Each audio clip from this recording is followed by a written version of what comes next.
Hello there everyone, welcome to my channel. And then in this tutorial video guys, I will teach you on how to create multiplication table in Java programming language. Before we start, I would like to say thank you so much to all my viewers, supporters, and subscribers to my channel. Thank you for your support. I really appreciate a lot.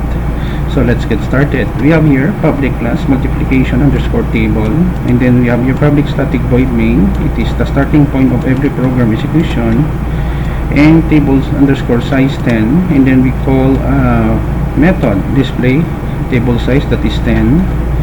So we have here a method. The title is multiplication table in Java, new line space.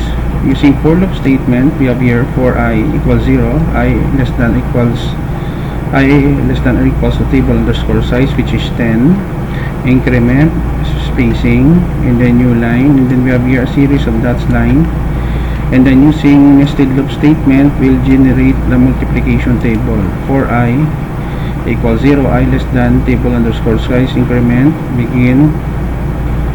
We have here format, system out format for decimal place vertical bar I. And then nested loop, the inner loop, we have here for int j equals 0, j less than or equal to table size, increment, out format %for I, we multiply I by j. And then new line and end of program. Close.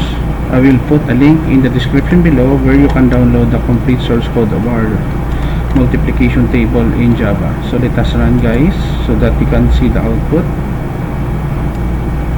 Okay, so we have here the multiplication in Java. Let's say 4 times 2, we have 4. 6 times 6, we have 36. 8 times 9, 81. 10 times 10, 100. So very simple, and then yet we were able to create the multiplication table in Java as we desired to get.